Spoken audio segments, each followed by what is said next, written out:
Drift Squadron.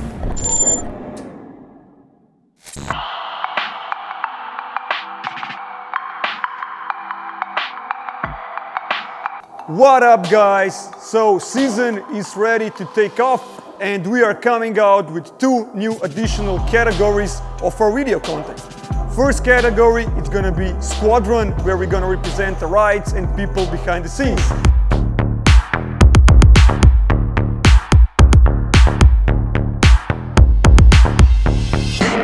And the second one is gonna be named Bogies. Bogies are actually unidentified military aircrafts, but we're gonna change that because we're gonna represent you guys and your rides, and it will be your time to shine. The story behind these upcoming videos is that there are too many unidentified vehicles on the radar that need to be hunt down and exposed. And we're not talking about just street cars, but as well race cars, show cars, and various vehicles, also bikes, trucks, you name it. And as well, not just the vehicles, but also the story about the drivers. We are bringing back the soul in. To kick it off, let's first represent, of course, our squadron. We in 32nd Drift Squadron have various units. Of course, we have the drift unit with S14 Tomcat and AE86 Intruder. We have our street unit and we have our supporting unit. And as fighter jets are having call signs, we adopted this style and also name our cars. When it comes to street unit, we have these show and shine cars, all clean, ready to shred the streets. And it would be appropriate that I present my car first, and this is my Z33 Lightning, aka Nissan 350Z. I'm Drey Nitrous, co-founder and pilot in 32nd Drift Squadron. And this is my story. I was into cars since day one, actually even before I could walk, because my dad was surrounded with the cars because he was a mechanic back in the days, and of course the cars got my attention. As well, he watching Formula 1 races and as well World Rally Championship. Even before turning 18, I bought my very first car. It was a 1990 Toyota Celica. You can check out one of the previous videos where I presented the car. Watching Fast and Furious franchise, playing Need for Speed games, it was not really a hard job to get sucked in into the JDM scene. And at 2004, when the Z was released, I was like, wow, one day I'll own this car, and it was not much far from that point when I bought the car. Even before buying the car, I already had in mind what do I want to have with the Z. So Inks +1 body kit, T37 wheels, you know, stuff like that. I was working my ass off, saving the money, and it was actually the start when I created my own business. First, it was a bit hard, but I was looking out the 350Zs. Mostly they were like USA imported ones with automatic transmission, with what do they call a base model, you know, no Brembos, no differential lock, like really a really basic car. And I came across this Silverstone gray one. I was like, okay, it's not blue because I always dreamed about the blue Z. And once I went to check the car, I was like, this is it. This is gonna be my car. Went to the bank, checked what my balance was, took a bit of a loan, and before you know it, I was already driving a 350Z. And at the beginning, at very first days, I was like super cautious, taking things slow. Well, it was not my first rear-wheel drive car, but it was my first rear-wheel drive car with that power. But it was just a matter of time, you know, started with the upgrades, and before you know it, I was already on the racetrack. Starting off with the modifications, I was a bit in a hurry and already bought the body kit before I did the wheels. So the car was firstly looking a bit funny, but this was just for, I don't know, a couple of weeks. So the car is dressed in Inks +1 body kit, of course, front bumper, side skirts, and rear bumper. But the trick is, Inks +1 only came in the USDM or JDM edition of a license plate, because we in Europe are having much wider and thinner license plates than the one in Asia or USA.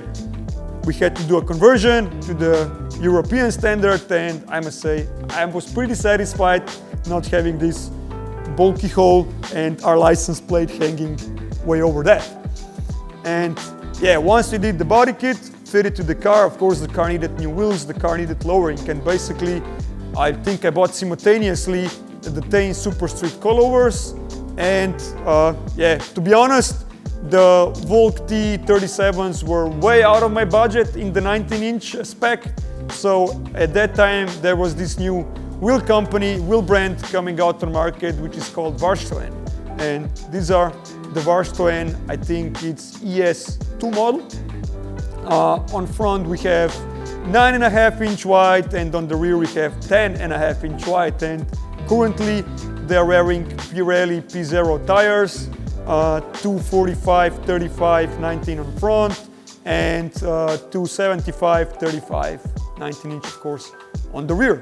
As running street modified TV back in the days, we decided to wrap the whole car in its livery, so we created something nice, running matte black finish on front, then transition into a matte white finish on the back. Just picked up some bands, come again. They do what I do, I'm like Simon says. Yeah, I'm the running man, rapping rubber bands. They do what I do, I'm like Simon says. They do what I do, I'm like Simon says. Swerving, making plays, cool Ferrari red. Never out my zone, touchdown in my hands. Only fam around me, I can't have no friends. Already back in the days, the drifting caught my attention quite much, and of course I wanted to do something performance-wise when it comes to the engine. So firstly we went with the K&N intake, and Pop the hood. yeah, we should maybe pop the hood, you know, but to be honest there is not much to see under the hood.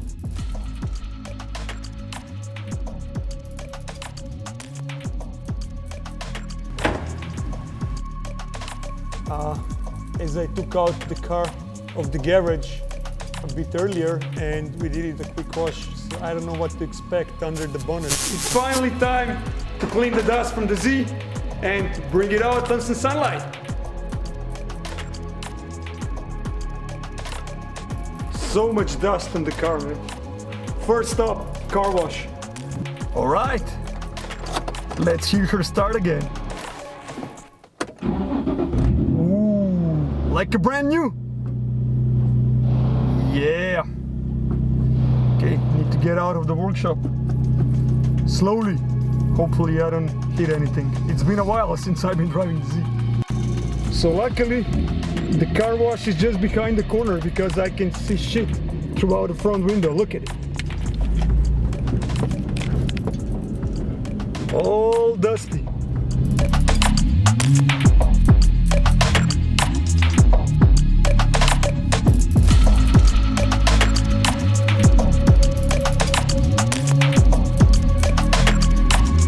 So, all nice and clean, thanks to Car Care Luna. They're doing really awesome job, washing cars, polishing cars, cleaning up the interior, and all the stuff that cars needs to be treated like. So, if you guys like to take your time in spa or wellness centers, you should bring your cars to Luna as well, so that you can have a nice spa time. Look at it. Just look at it, how nice and clean and shiny this car is. Yeah. Bear with me, guys.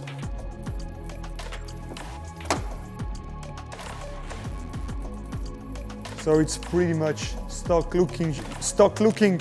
Yeah, I'm missing the cover of the battery. It's somewhere on the passenger side because the battery, of course, it was off in the winter, so we don't drain it. As mentioned, K&N air filter, and we have a catback HKS exhaust system. In my opinion, it sounds really dope because it's not too loud, it's not raspy, it's not farting, it's not resonating on the highway. So if I could choose again, definitely HKS would be the choice. Sonny, sorry, but this sounds really nice. But guys, if you need the exhaust, contact the one. Coming in the interior, like I mentioned, there is the battery cover. It's not going on too much, it's just a pretty OEM looking interior. Firstly, I hated the color of the seats, but once we unwrap the car back again, I think it goes nice with the whole exterior combo, so it's good. We installed the Alpine ICX7 head unit, I forgot about that, and we did the whole stereo. Of course, the original one had the Bose sound system, but I think it was not really Bose quality, so we need to do something about it. So we are having, Sergio, how is it called? Active system. So we have an active sound system in the car where you can do all this different stuff with the delays and crossovers, and is that correct? Correct, okay. And for me, it sounds good. I like the quality more than just the bass. So, and the cool feature of the head unit is that I can watch Top Gun while I'm on the track. So.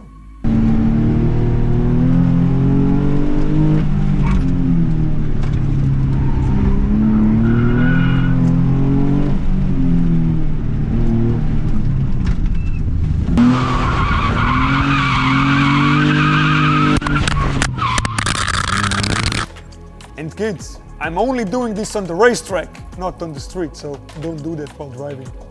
Safety first. As I don't drive the car over the winters, there were many winters when I was thinking, hey, maybe I should sell the car, get something else, but also this car has so many good memories to remember, and luckily some of them were as well featured on video, on photos. It was actually the first car that I drifted on the racetrack, but then I was, man, I think it's not cool that I'm destroying this car like that, and as well was thinking about turbocharging it, but then of course I bought the S14, as you know.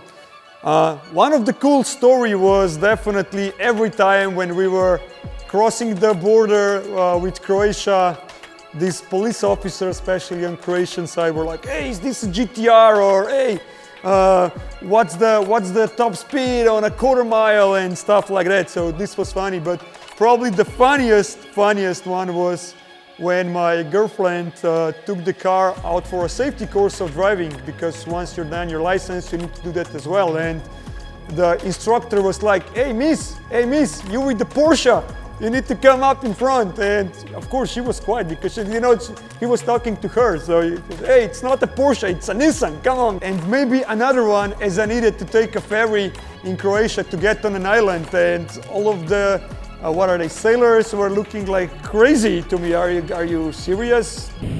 Bravo. Dobar dan. Moj rođe nije to za naše ceste. Ovdje.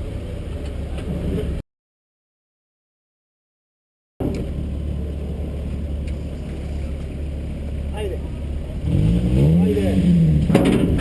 Idemo, ako u vodu.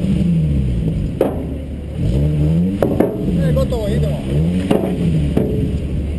Funny stuff with this car, so much good memories. So guys, this is almost about it, how these videos are gonna look like. Now I gotta fly. One more thing. We talk about Tomcat some other time, so make sure you subscribe and don't forget to like and comment to our content. Till next time, see ya!